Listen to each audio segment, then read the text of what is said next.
back to another episode of Health Tips. Today's subject is foods to avoid for long-term health.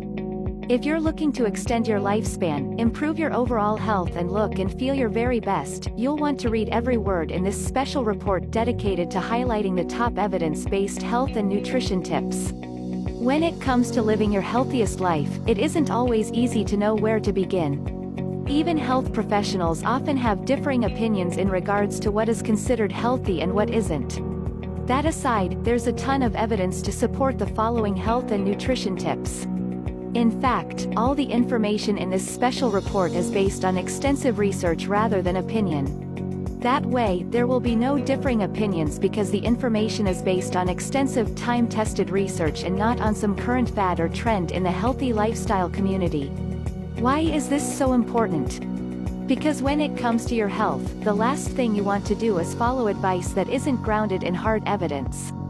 Instead, you should always base your dietary and lifestyle changes on proven research.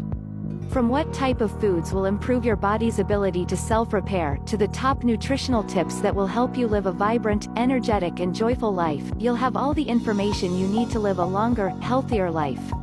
This includes how to immediately minimize your risks of suffering from type 2 diabetes, obesity or high blood pressure. Top health tips to help you quickly get into the best shape of your life. Important power foods that will cleanse your system, eliminating harmful toxins so you can feel and look your best. And much more. So, without further delay, let's get started. You are what you eat. You've likely heard the saying, you are what you eat, and when it comes to living the healthiest you possible, no truer words have ever been spoken. Quite simply, a healthy life begins with the foods you eat. What you put into your system ultimately dictates how you look and feel. Makes sense, right? A diet that consists of high sugar foods, for example, isn't designed to sustain a healthy lifestyle. Those kinds of foods will rob you of energy and leave you feeling lifeless and bloated, not to mention the havoc it wreaks on your blood sugar levels and puts you at risk of many illnesses. Start by thinking about how you feel after you eat certain foods. Do you feel sick? Do you feel bloated? Are you tired? Run down? Paying attention to the way foods make you feel is key in changing your diet so that it supports a stronger, healthier body.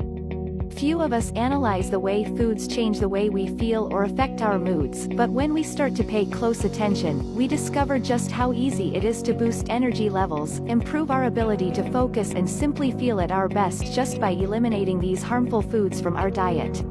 Pro tip: consider creating a food diary or journal that documents the foods you eat. Start writing everything down for 30 days. After each meal, write down what foods you ate, portion size and how you are feeling. Keeping track of how you are fueling your body, as well as how those foods are influencing how you feel both physically and mentally, is the first step towards identifying food toxins so you can set yourself on a better, healthier path by eliminating them from your life. Some of these foods may be obvious ones that you know are unhealthy, while others may come as a surprise. Therefore, it's important to create a logbook of 30 days minimum, so you not only have a detailed snapshot of how the foods you're eating may be impacting your health, but over the course of a month, you'll begin to develop a habit of considering healthier choices. A food journal should also include a total calorie count so that you can reflect on the kinds of foods that are likely the leading cause of any weight struggles you may have. Foods to avoid for long-term health. When it comes to living a healthier life, there are a couple of harmful toxins that you'll want to quickly remove from your diet.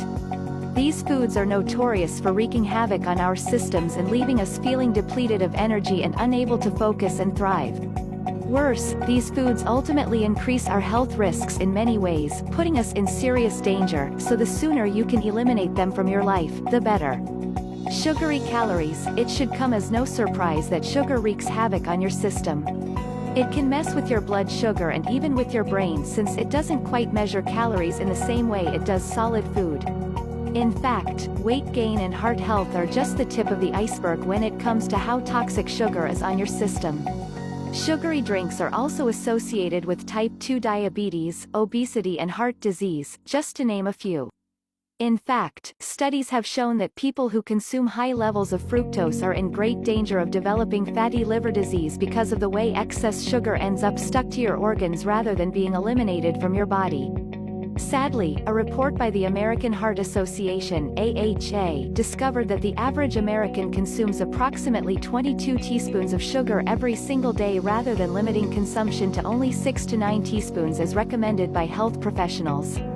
So, by minimizing the number of sugary calories in your diet, you'll not only minimize your risks, but you'll eliminate a good portion of wasted calories. These are calories that don't provide nourishment or sustenance. They simply add inches to your waistline. Need help getting over your sugar cravings?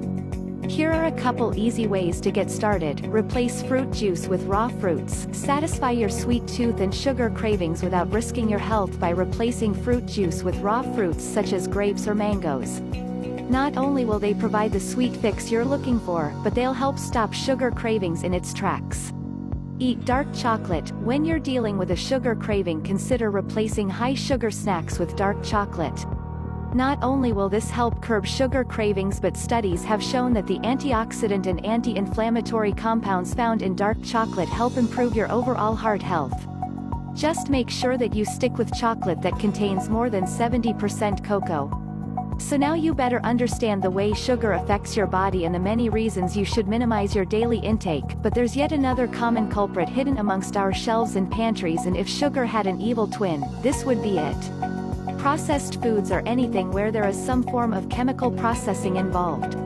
While everything we eat is processed in some way, there's a difference between mechanical processing, such as in harvesting fruits and vegetables, for example, and chemical processing where unhealthy, artificial substances are injected into the foods. These processed foods are loaded with all kinds of toxins, including sugar, but they're also filled with dozens of artificial ingredients that you may not even recognize. In fact, many of them have been carefully engineered to trigger pleasure sensors that provide temporary satisfaction while tricking your brain into overeating. Bottom line, processed foods are high in unhealthy ingredients such as preservatives, colorants and flavor chemicals, while low in important nutrients and proteins that your body needs to thrive. Processed food can become just as addictive as sugar because it messes with your brain chemistry, hijacking your body's natural ability to detect when you're full. This leads to severe overeating, and of course, that leads to obesity. See you in the next episode. Thank you for watching. Please subscribe, like, comment and share.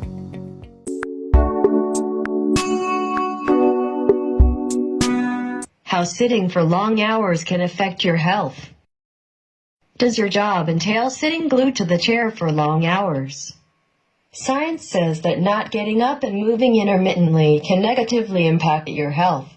So the next time you get a little too comfortable in your seat, remember to alight and stretch for a bit. If this still doesn't convince you, here are some ways in which sitting for long can damage your body. 1. Neck pain. This is the first side effect that can get pretty serious with time. When you crane your neck too hard and focus on the computer screen in front of you, you expose yourself to severe cramps and other complications. If you must position yourself differently, or bring the screen to the eye level, your posture is what matters. In addition to this, get up from your seat every now and then, take a walk and indulge in some neck exercises. 2. Lower back pain. Another health complication that comes with sitting for too long. Lower back pain happens because of slouching and an overall poor posture. It can be dangerous for the spine. When working on the desk, ensure your keyboard is placed close to the body so as to avoid bending of the spine. Improving the posture can bring some relief, as can getting up and straightening yourself. 3. The weakening of bones. According to a study conducted in the Journal of Bone Mineral Research, not indulging in any kind of physical activity can decrease the mineral content in bones. You can make some dietary changes by consuming milk and spinach, but you must by all means engage in some kind of physical activity so as to keep the bones running. 4. Fat storage. This is a no-brainer. Inactivity is linked to an increase in fat storage in the body with nothing to burn it down. According to a study found in Exercise and Sports Sciences Reviews, sitting for too long can bring down the fat-burning enzyme lipoprotein lipase. If your job requires you to work at the desk, take mini breaks in between. Improve your posture and stretch. 5. Insulin problems.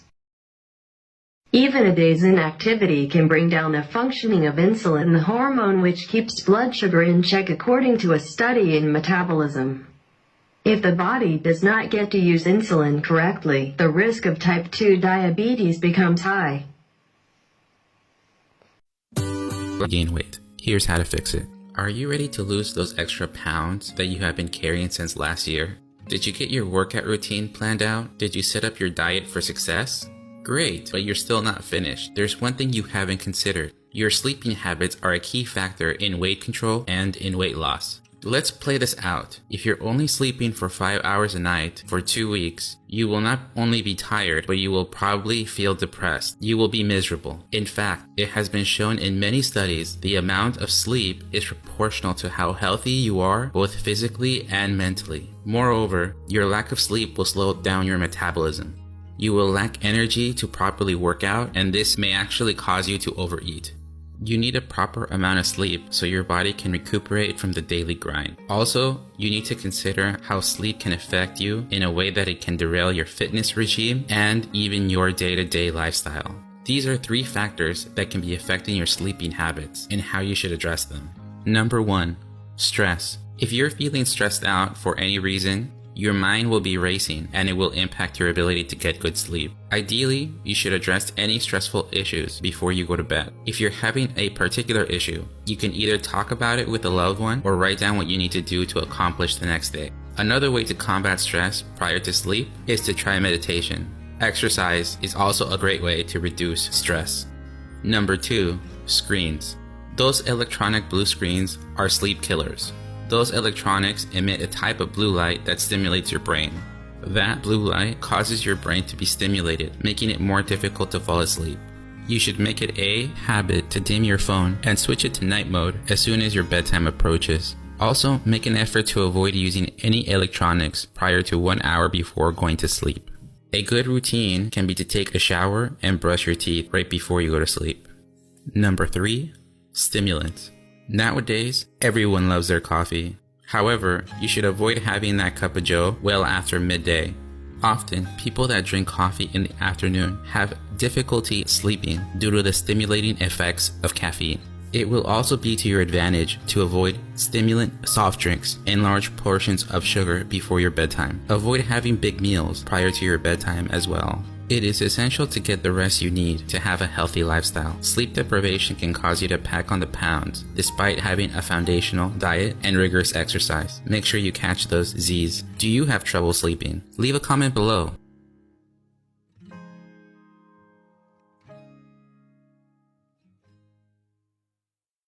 If you enjoyed this video, support us by giving. Sprouts refer to certain vegetables as well as seeds of legumes or grains as they begin to grow or germinate. Common sprouts used by people in their cooking include mung bean sprouts, Brussels sprouts, soybean sprouts, alfalfa sprouts, as well as numerous types of bean sprouts. People love using sprouts in their cuisine due to their high nutritional value, when these seeds, legumes, vegetables are in their sprout form as opposed to when they are in their unsprouted state. 1. It enhances the breaking down of food. Sprouts are quite special as their level of enzymes is high. Sprouts have the ability to increase the metabolic activities and chemical decomposition during digestion. The very key attributes of enzymes are that they not only help in the faster decomposition of food but also they increase the rate at which vitamins, carbohydrates, proteins, and even mineral salts are assimilated into the body. Sprouts have a very high fiber content. 2. It improves body metabolism. Sprouts have a large number of enzymes. This helps hasten metabolic processes as well as chemical reactions, especially those that pertain to digestion. 3. It helps reduce the chances of having anemia. Anemia is a condition that is brought about by the lack of sufficient iron that is necessary for the production of red blood cells, RBC, that help in the transfer of oxygen in the body. Oxygen is carried by hemoglobin that is found in the red blood cells. With the continuous intake of a diet that consists of sprouts, the likelihood of one developing anemia is highly minimized since sprouts are rich in iron and copper that are essential for red blood cell production. 4. It is a good weight loss diet.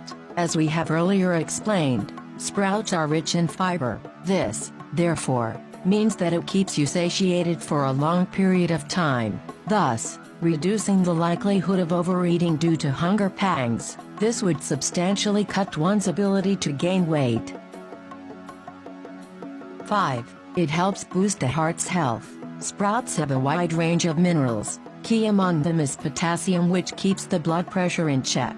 This, in general, reduces the chances of one who eats sprouts continuously having a stroke, heart attack and arteriosclerosis problems. 6. It is good for the eyes. It is important to care for the eyes through healthy eating so that they may not degenerate into different kinds of eye-related complications. Key among the micronutrients which improve the eyesight of a person is vitamin A. Sprouts are rich in vitamin A and really help in reducing the possibility of contracting of eye-related problems. Some of these problems include cataracts, glaucoma and macular degeneration. 7. Helps fight allergic reactions. Broccoli sprouts have been associated with having properties that are capable of minimizing the effects of allergic conditions. A good example of a condition whose effects can be reduced by sprouts is asthma or other nasal allergic responses. 8. Helps to improve the strength of the body to fight diseases. Sprouts are rich in vitamin C, which is necessary for improving white blood cells as well as immune cell functionalities for the fight against diseases. Sprouts also have antiviral properties. 9. Helps to curb neural tube deformities. An unborn child whose mother lacks sufficient folates, that is present in vitamin B complex, risk getting neural tube deformities. Folate deficiency can be prevented by the pregnant mother consuming sprouts, as sprouts are rich in vitamin B complex. 10. Helps to regenerate the skin. Sprouts have silica, which is great for regenerating the skin's connective tissues. This keeps a person's skin looking vibrant. 11. Helps to clear out acne. The presence of omega-3 fatty acids in sprouts reduces the likelihood of the skin having acne or rashes. This helps to boost an individual's confidence whenever they face other people. 12. Improves in cell generation. Sprouts have a high protein content that helps in the building up of cells. 13. Ensures that the body has biotin and niacin. The amount of niacin, choline, and biotin increases in sprouts as opposed to their seeds. These nutrients help hair grow in length. 14. Improves hormonal balance. Hormonal imbalance could result in hair loss in women. Sprouts can help control this hair loss as it helps to balance the hormones. 15. Helps to reduce dandruff in hair. With the help of selenium in sprouts, Malassezia causing dandruff is inhibited. Malassezia is the fungus that could trigger fungus on the scalp. 16. Fights the emergence of cold sores. These sores could be painful and embarrassing. This, therefore, makes a person uncomfortable and shy. Also, cold sores could be exacerbated if they become further infected from poor hygiene. Lysine, found in sprouts, helps inhibit cold sores. 17. Healthy source of protein. Sprouts are a good source of protein, especially for pregnant women. However, one should be careful when consuming raw sprouts as they could have bacterial contamination. As such, make sure you purchase them from reputable sources or stores and ensure you properly wash and clean them. Preferably, you could opt for mildly cooked sprouts instead.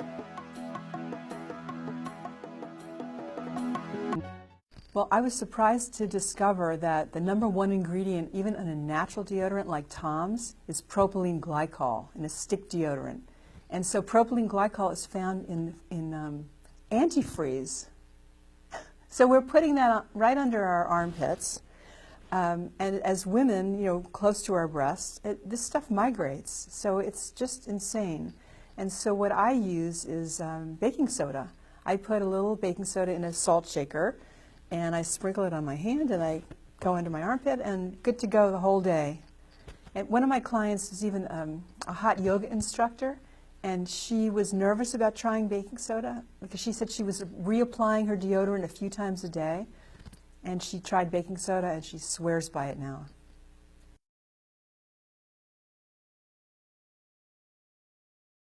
Cosmetics and makeup are not regulated by our government. They're regulated by an internal cosmetic organization, and so they're not tested for safety. And so there's an assortment of toxic chemicals in our lipsticks, lead being one, parabens being another, it's a preservative, sodium lauryl sulfate, which is an irritant. I mean, there's just an entire laundry list of chemicals that we're being exposed to in our makeup and cosmetics. And so Environmental Working Group has a great website called skindeep.org, and you can plug in whatever makeup you're thinking about putting on, or skin cream, and look on the website and see where it falls into, whether it's toxic versus non-toxic. So the good news is that there's really great natural makeups and cosmetics right now. Years ago, 10 years ago, there wasn't, but now, it's so, there's a plethora of wonderful natural makeups. And I know my daughter, when she was a kid, she wanted to wear Maybelline Great Lash, and I was explaining to her that it had mercury in the mascara. She's like, "Oh, Mom, it's not going to kill me." But, yes, it might eventually over time. Why risk it? Why put in heavy metals into your body when it's so unnecessary? And there's wonderful makeups now that don't contain mercury and toxins. So she's come around, and I'm glad that that's happening. The other thing that's in makeup and cosmetics are phthalates. So these are hormone disruptors. So phthalates are found in, they make fragrances last longer, so they're found in fragrances. They're found to make your nail polish not chip, and to make your mascara stay on longer. So it's really important to start reading labels, not just reading food labels, but reading your makeup and cosmetics and personal care product labels as well.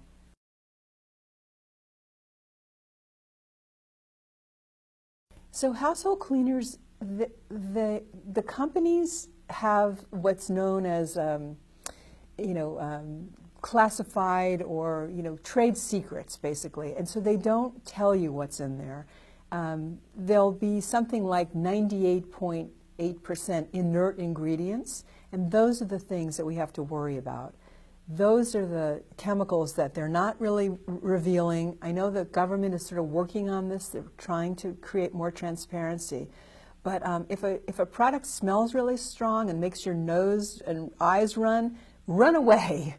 Run away, because they are toxins. There are toxins in there that are problematic, causing upper respiratory problems, asthma, allergies, skin irritants.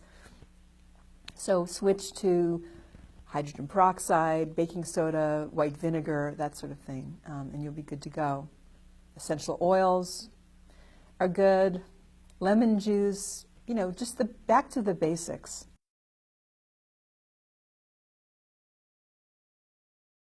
So sunscreens have a lot of problems with chemicals, and that,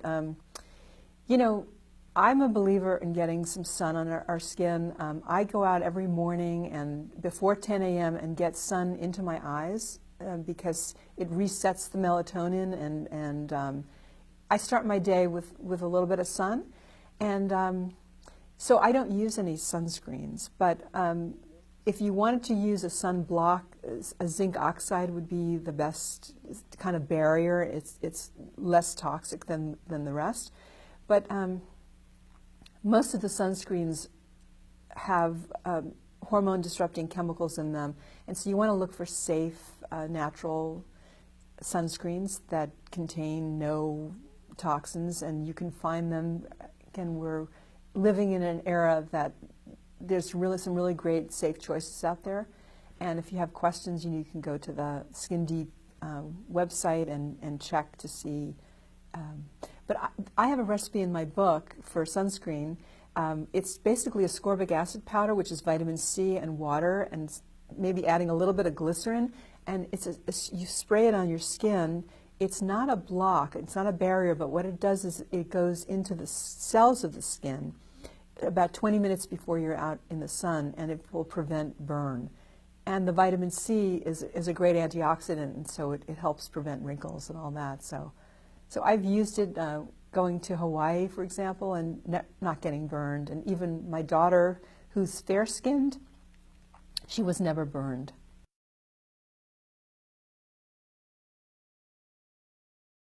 Yeah, absolutely not. Just because it's on the store shelf doesn't mean it's been tested for safety. The European Union has something called the precautionary principle, and what that means is that the manufacturers need to prove that the product is safe before they send it out to market. Here in America, that's not the case at all. It goes out to market, and then if people get bad reactions, then they'll have a recall. Oh, we're sorry, you know. But no, it's not tested for safety, and that's one of the reasons why we need to be aware consumers and start reading our product labels and really being taking care of ourselves and being our own health advocates.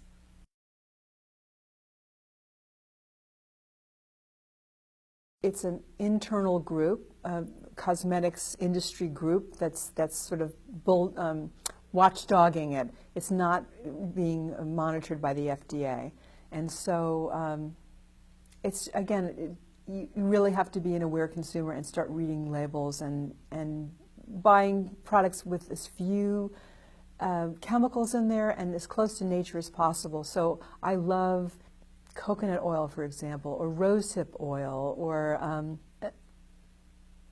natural, well, baking soda, for example, as deodorant. Coconut oil makes a great moisturizer, and it's great for your hair and scalp.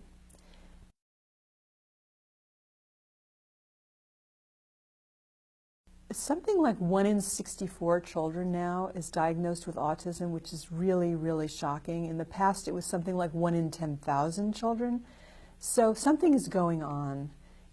It's a crisis that we're in with our kids. 1 in 10 has been diagnosed with ADHD, depression. There's 1 in 8 has anxiety. 1 in 8 has contemplated suicide. This is children under 18 years old.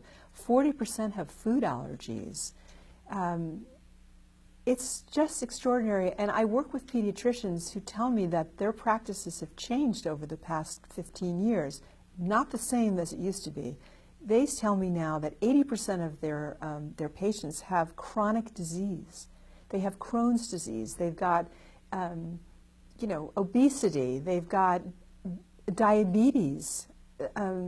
Things that just they were unheard of years ago. Attention deficit disorder, off the charts. So, there's something that needs to be addressed, and I believe that starting with food and getting kids off of genetically modified foods, getting them on organic food, away from the food dyes, the artificial food dyes, which are banned in Europe, by the way. They cause temper tantrums in normal children, food dyes, and that's why they're banned in Europe. But here in America, they're sold in everything from children's vitamins to cough syrup, to the imitation artificial blueberries, to the blue yogurt tubes that kids are eating. It's just pervasive. And so when you get children back to eating normal, kind of as close to nature as possible foods, their symptoms change.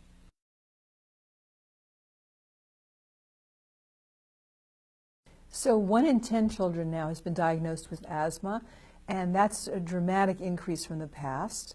They find that homes that use fragrances and strong chemical cleaners in the home, they tend to have a higher incidence of asthma. So, something easy that parents can do is just to start to switch out to all natural products in the home and not use the air fresheners and those disinfectant sprays, and that should help a lot.